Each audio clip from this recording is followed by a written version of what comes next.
स्वागत है आपका साइंस की क्लास में। आज मैं बता रही हूँ कि किस टाइप से क्वेश्चन, किस टॉपिक से क्वेश्चन आ रहे हैं फिजिक्स में, केमिस्ट्री में एंड बायो में। तो स्टार्ट करते हैं।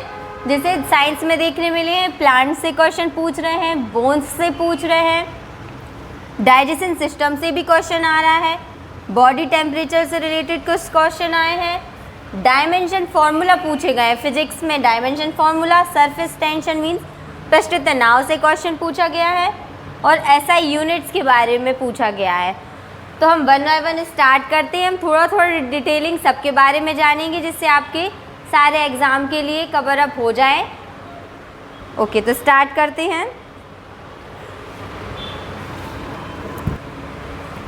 जैसे कि हमने देखा बॉडी टेम्परेचर से क्वेश्चन आ रहे हैं, तो बॉडी टेम्परेचर से हम बता दे रहे हैं। जैसे कि ह्यूमन बॉडी का जो टेम्परेचर होता है वो क्या डिग्री सेल्सियस में अगर हम देखें तो 37 डिग्री सेल्सियस होता है, एंड फ़ारेनहाइट में क्या होता है 98.6 डिग्री फ़ारेनहाइट, एंड केल्विन में तो 310.15 केल्विन। ये तीनों जो है वो टेम्परेचर की यूनिट है, मतलब टेम्परेचर सेम ही होता है, यूनिट चेंज हो जाती है।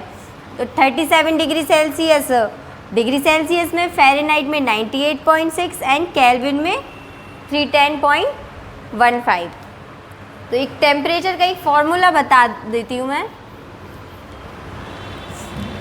एक रिलेशन होता है टेम्परेचर में, C-0/100 equal F-32/180 and R-0/80 and K-273/100। ये एक रिलेशन है। C मीन्स डिग्री सेल्सियस में, ये फ़ारेनहाइट में, R मीन्स रोमर में एंड K मीन्स केल्विन में। तो जैसे हम देख सकते हैं, जैसे ये रिलेशन दिया, हमें किसी भी टेम्परेचर को हमें दूसरे यूनिट में अगर चेंज करना है तो कैसे करेंगे। जैसे हम एक एग्ज़ाम्पल ले लें, जैसे 40 डिग्री सेल्सियस को हमें रोमर में चेंज करना है। तो रोमर में चेंज करेंगे जब डिग्री सेल्सियस ये एंड रोमर वाला पार्ट क्या है ये, तो इन दोनों को हम इक्वल में ले लेंगे। जैसे C/100 इक्वल R/80। तो हमें डिग्री सेल्सियस में दिया है कि 40 डिग्री को हमें रोमर में कन्वर्ट करना है, तो डिग्री सेल्सियस की जगह यहाँ रख देंगे 40, ये 100 R/80। तो ये कट हो जाएगा, तो ये रोमर में क्या आ जाएगा 32 डिग्री रोमर में, मीन्स 40। जैसे क्वेश्चन देखने मिल रहे हैं डायमेंशन फार्मूला से। तो डायमेंशन फार्मूला से जैसे एक क्वेश्चन पूछा था कि श्यानता की विमा क्या है, तो हम देखते हैं जैसे डायमेंशन फार्मूला है तो वो किसके फॉर्म में होता है, M, L और T के फॉर्म में। तो M मीन्स क्या होगा, मास, मीन्स वेट वगैरह के लिए हम क्या यूज़ करेंगे M, एंड L जो होगा वो लेंथ से होगा। जब हमें कोई भी लंबाई दी होगी तो हम L यूज़ करेंगे, एंड T से टाइम, जब समय की यूनिट होगी तो T से डिनोट करेंगे। जैसे हमें किसी भी चीज़ की डायमेंशन अगर निकालनी है तो हमें उसकी क्या यूनिट पता होनी चाहिए। जब तक यूनिट नहीं पता होगी तो हम डायमेंशन फार्मूला नहीं निकाल पाएंगे। जैसे सबसे पहले हम श्यानता की निकालते हैं, जो क्वेश्चन पूछा था। श्यानता की यूनिट होती है न्यूटन सेकेंड पर मीटर स्क्वायर। न्यूटन मीन्स क्या होता है, फोर्स होता है। Newton means force. तो जैसे हमने न्यूटन के सेकेंड लॉ से एक फॉर्मूला पढ़ा था, बचपन से ही पढ़ते आ रहे हैं, F = ma। F क्या है, फोर्स। हमें F की मतलब फोर्स की निकालनी है। यहाँ पे डायरेक्ट लिख सकते हैं, वैसे डायरेक्ट तो फोर्स की क्या होती है आप याद ही कर लीजिए, mLT-2। कहीं पर भी पूछते हैं और कहीं पर भी डायरेक्ट यूज़ होती है। इतना हमारा ये टाइम जो है ना वो बचेगा कि निकालना कैसे, एक बार में याद कर लीजिए। जैसे निकाल के बता देती हूँ कि ये कहाँ से आया। तो F = ma। तो ये क्या है, मास है, तो ये तो m ही रहेगा। a क्या है, इसमें त्वरण है। तो त्वरण क्या होती है? वेग में परिवर्तन की दर को त्वरण कहते हैं। तो वेग क्या होता है? मीटर पर सेकेंड। मीटर पर सेकेंड मीन्स मीटर क्या मतलब लंबाई की बात हो रही है, और मतलब समय के उसमें रिस्पेक्ट में चेंज, तो एक समय और आएगा यहाँ पर। तो त्वरण की यूनिट क्या हो जाती है? मीटर पर सेकेंड स्क्वायर, सबको ही पता है। तो अब हम इसका डायमेंशन फॉर्मूला बनाएंगे तो क्या हो जाएगा? मास की जगह पे m, और इसका बनाएंगे तो मीटर, यानी कि लंबाई की बात हो रही है तो हम क्या यूज़ करेंगे? l, और यहाँ पर समय की बात हो रही है, s मीन्स सेकेंड, तो समय की बात हो रही है मतलब t स्क्वायर। जब नीचे होता है तो हमें लाइन में साथ में लिखना होता है, वो इन्वर्स में लिख देते हैं, तो इसको हम क्या लिख सकते हैं? mlt-2।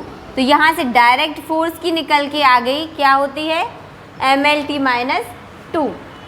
तो जैसे अब हम देखेंगे कि हमें श्यानता की निकालनी है, तो यहाँ पर डायरेक्ट हम ये रख देंगे mlt-2। -2 है तो हम इसको नीचे ही लिखा रहने देते हैं। देन है सेकेंड, सेकेंड है मीन्स समय की बात हो रही है, मतलब t यूज़ करेंगे। देन नीचे क्या है? मीटर स्क्वायर, तो मीटर क्या है? लंबाई है, तो लंबाई में करेंगे यानी कि l स्क्वायर। तो यहाँ से एक l से ये l कट हो जाएगा, यहाँ एक t से ये t कट हो जाएगा, तो ये निकल के क्या आ जाएगी? m, ये l नीचे एक बचा है तो वो ऊपर पहुँच जाएगा, तो l इन्वर्स हो जाएगा। यहाँ पे भी t क्या बचा है? एक बचा है, तो ये भी क्या? एक इन्वर्स में हो जाएगा। तो श्यानता की जो डायमेंशन फॉर्मूला जो निकल के आया वो क्या निकल के आया? ml-1 t-1। इसी तरह हम और भी निकाल सकते हैं, जैसे जिसकी हमें यूनिट पता होगी उसका हम डायमेंशन फॉर्मूला इजीली निकाल लेंगे। जैसे हम नेक्स्ट देखते हैं एनर्जी। ऊर्जा से भी बहुत क्वेश्चन आ रहे हैं। तो ऊर्जा क्या होती है? कार्य करने की क्षमता ऊर्जा कहलाती है, जैसे कैपेसिटी ऑफ डूइंग वर्क। तो जैसे हम देख रहे हैं एनर्जी, ये होती है दो टाइप की, एक होती है काइनेटिक और दूसरी डायनामिक। काइनेटिक मीन्स गतिज ऊर्जा एंड दूसरी होती है पोटेंशियल। तो पोटेंशियल मीन्स स्थितिज ऊर्जा। तो ये दो जो हैं वो एनर्जी के टाइप्स हैं, kinetic energy and potential energy. Kinetic energy का फॉर्मूला क्या होता है? Half mv²। गतिज ऊर्जा मीन्स जिसको गति के कारण जिसमें ऊर्जा आती है वो गतिज ऊर्जा कहलाती है, तो हाफ mv²। एंड जो पोटेंशियल है मतलब स्थितिज ऊर्जा मीन्स स्थिति के लिए जो ऊर्जा आएगी उसको हम कहेंगे पोटेंशियल एनर्जी। तो ये होता है mgh, मतलब एक हाइट के कारण, जैसे डैम वगैरह हो गए तो बांध में, या जैसे घड़ी की चाबी भरी होती है तो उसमें जो ऊर्जा संचित होती है वो क्या है? Potential energy. एंड गतिज ऊर्जा जो गति के कारण जिसमें एनर्जी होती है वो। जैसे हम नेक्स्ट टॉपिक देखेंगे सरफेस टेंशन, पृष्ठ तनाव। तो पृष्ठ तनाव क्या होता है? एक द्रव के स्वतंत्र पृष्ठ पर जो कम से कम एरिया लेने की जो गुण होता है उसे कहते हैं पृष्ठ तनाव। जैसे कि बकेट है, इसमें लिक्विड भला है, तो ये जो है ये ऊपर ये क्या कहलाएगा? इसका फ्री सरफेस मीन्स स्वतंत्र पृष्ठ, इस पर जो बल लगेगा वो कहलाता है क्या? पृष्ठ तनाव। मतलब कम से कम क्षेत्रफल प्राप्त करने की जो प्रवृत्ति होती है। जैसे बूंद है तो बूंद भी जो होगी वो क्या? सरफेस टेंशन के कारण ही गोल होती है। ये क्वेश्चन कई बार पूछा गया है कि जो बूंद का शेप जो होता है वो गोल किस कारण से होता है? तो वो सरफेस टेंशन, पृष्ठ तनाव के कारण। मतलब कम से कम एरिया, जैसे ये बूंद है तो ये कम से कम एरिया, इतना सा पॉइंट टच कर रही है बस सरफेस से, बाकी पूरा ये यहाँ से उठी हुई है। तो वही कि कम से कम एरिया जो प्राप्त करने की जो प्रवृत्ति होती है वो सरफेस टेंशन कहलाती है। तो इसका फॉर्मूला क्या होता है सरफेस टेंशन का? फोर्स पर यूनिट लेंथ, मतलब एक लेंथ में लगाया गया या लगने वाला बल क्या कहलाता है? Surface tension. तो इसका हम डायमेंशन फॉर्मूला देखेंगे। जैसे फोर्स का अभी निकाला था हमने mlt-2, और l क्या है? लंबाई है, तो लंबाई के लिए हम क्या यूज़ करते हैं? l। तो ये l से l कट हो जाएगा, क्या निकल के आएगा? mt-2। 2। तो जो mt-2 है ये क्या हो गया, सरफेस टेंशन का डायमेंशन फॉर्मूला हो गया। जैसे हम कुछ क्वेश्चन देखेंगे जो आए हुए हैं, जैसे कीट भक्षी पौधा नहीं है, तो कौन सा नहीं है, डिस्किडिया। एंड नेक्स्ट देखते हैं, मानव शरीर में जो टोटल बोन्स कितनी होती है, 206। तो ये क्वेश्चन पूछा गया था, बहुत इजी क्वेश्चन। तो ये देख लेते हैं, जो एक्सियल बोन होती है वो होती है 80 एंड जो अपेंडिकुलर बोन होती है वो होती है 126। तो एक्सियल मीन्स होता है अक्षीय एंड अपेंडिकुलर मीन्स होता है उपांगीय।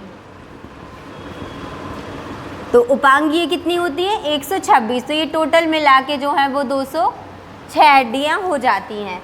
नेक्स्ट देखते हैं, आमाशय में HCl का उत्पादन नहीं हुआ तो कौन सा एंजाइम जो है वो काम नहीं करेगा। ये क्वेश्चन आया था, तो इसका आंसर क्या था, पेप्सिन।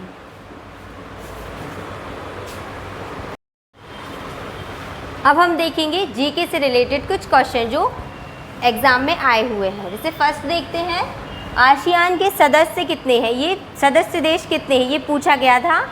तो कितने हैं, 10। तो 10 कौन कौन से हैं, Brunei, Cambodia, Indonesia, Laos, Malaysia and Myanmar, Philippines, Singapore, Thailand and Vietnam. ये जो 10 हैं ये एशियान के सदस्य देश हैं। इसकी स्थापना जो हुई थी वो 8 अगस्त 1967 में हुई थी। कहाँ पर, थाईलैंड की जो कैपिटल है बैंकॉक, वहाँ पर इसकी स्थापना हुई थी। आसियान का फुल फॉर्म जो है वो क्या है, association of South East Asian nations. शांति और विकास के लिए विज्ञान दिवस कब मनाया गया, तो कब मनाया गया, 10 नवंबर को मनाया गया। भारत में राष्ट्रीय विज्ञान दिवस कब मनाया जाता है, तो वो 28 फरवरी को मनाया जाता है। जो ये शांति और विकास के लिए जो विज्ञान दिवस है उसकी शुरुआत कब से हुई थी, 1999 से इसकी शुरुआत हुई थी। नेक्स्ट देखते हैं, हुमायूं के मकबरे का निर्माण कब हुआ। तो हुमायूं के मकबरे का जो निर्माण है वो शुरू हुआ था 1565 से एंड लास्ट जो बन पाया था वो 1572 तक बन पाया था। और बनवाया किसने था, तो वो हाजी बेगम ने बनवाया था। और 1993 में जो हुमायूं का मकबरा है उसको यूनेस्को की वर्ल्ड हेरिटेज साइट में उसको शामिल किया गया था। सुप्रीम कोर्ट यानी सर्वोच्च न्यायालय के वरिष्ठ न्यायाधीश DY चंद्रचूड़ भारत के कौन सी नंबर के जो थे वो मुख्य न्यायाधीश बने थे, तो वो बने थे 50वें नंबर के मुख्य न्यायाधीश। नेक्स्ट देखते हैं, चित्तौड़गढ़ में विजय स्तंभ का निर्माण कब हुआ था। तो चित्तौड़गढ़ में विजय स्तंभ का निर्माण हुआ था 1448 में। विजय स्तंभ को ही कीर्ति स्तंभ के नाम से भी जाना जाता है, कीर्ति स्तंभ के नाम से। तो विजय स्तंभ या कीर्ति स्तंभ जो चित्तौड़गढ़ में एक चित्तौड़ के किला है उसमें है, उसको विजय स्मारक के रूप में है ये। यहाँ पे 9 तल हैं। नेक्स्ट देखते हैं, एक बहुत ही करंट क्वेश्चन आया था लाडली बहना योजना से कि ये कब प्रारंभ हुई। तो लाडली बहना जो योजना है वो 5 मार्च 2023 में शिवराज सिंह चौहान जी द्वारा चालू की गई। अब हम देखते हैं नेक्स्ट क्वेश्चन। नेक्स्ट क्वेश्चन पूछा था महालेखा नियंत्रक का आर्टिकल पूछा था। तो आर्टिकल क्या है महालेखा नियंत्रक का, 148। जैसे आर्टिकल से ये आया, कुछ और भी इम्पोर्टेंट आर्टिकल बता दे रही हूँ मैं जो कई बार एग्जाम में आ चुके हैं। जैसे आर्टिकल 53 इसमें क्या है, संघ की जो कार्यपालिका की शक्ति है वो राष्ट्रपति में निहित होगी। ये किस में बताया गया है, आर्टिकल 53 में।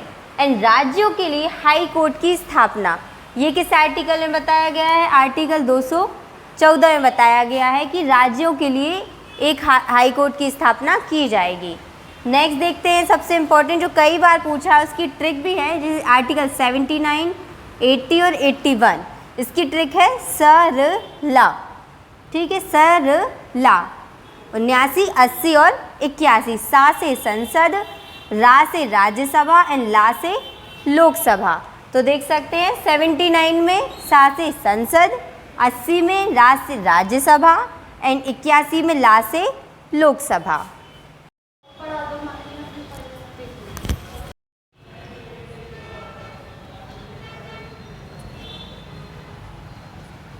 चालू ही था, बंद करो फिर से चालू करो। तो नेक्स्ट क्वेश्चन आया था पानीपत का प्रथम युद्ध कब हुआ था। तो पानीपत का प्रथम युद्ध 21 अप्रैल 1526 में हुआ था। किसके बीच में हुआ था? बाबर और इब्राहिम लोदी के बीच में हुआ था। तो बाबर 4 साल आया था कंटिन्यू, 1526, 27 में, 28 में और 29 में। चारों बार बाबर ने युद्ध लड़े हैं। तो ये चारों आपको बता देते हैं। जैसे फर्स्ट तो पानीपत का युद्ध लड़ा था इब्राहिम लोदी के साथ। सेकंड जो था वो खानवा का युद्ध लड़ा था 17 मार्च 1527 में। किसके साथ? राणा सांगा के साथ। थर्ड चंदेरी का युद्ध लड़ा था कब? 29 जून 1528 में। किसके साथ? मेदिनी राय के साथ। एंड जो लास्ट था वो अफगानों के साथ लड़ा था घाघरा का युद्ध 6 मई 1529 को। तो ये चारों युद्ध याद करने की एक ट्रिक बता रही है। जैसे चारों साल बाबर ने युद्ध लड़ा था। फर्स्ट जो युद्ध लड़ा था वो इब्राहिम लोदी के साथ लड़ा था पानीपत का। तो बाबर ने इब्राहिम लोदी के साथ 1526 में पानी पिया एंड राणा सांगा के साथ नेक्स्ट ईयर उसने खाना खाया। एंड थर्ड जो युद्ध लड़ा था वो मेदिनी राय के साथ लड़ा था चंदेरी का। तो चंदेरी की जैसे आपको पता है कि चंदेरी की साड़ियाँ फेमस हैं।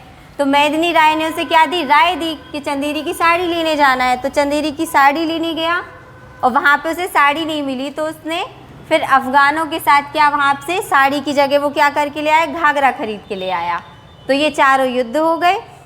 इसी के साथ और भी इम्पोर्टेंट 3 युद्ध और हैं जो क्वेश्चन में पेपर में आते रहते हैं। तो जैसे 1191 इसमें तराइन का फर्स्ट युद्ध लड़ा गया था। किसके बीच में? मोहम्मद गौरी वर्सेस पृथ्वीराज चौहान के बीच। इसमें पृथ्वीराज चौहान की विजय हुई थी। सेकेंड जो युद्ध लड़ा था हुआ वो 1192 में, तराइन का सेकेंड युद्ध। ये भी इन्हीं दोनों के बीच हुआ था, गौरी वर्सेस चौहान के बीच। इसमें मोहम्मद गौरी की विजय हुई थी। और 1194 में हुआ था चंदावार का युद्ध, जिसमें ये किसके बीच में हुआ था? मोहम्मद गौरी और जयचंद के बीच में हुआ था।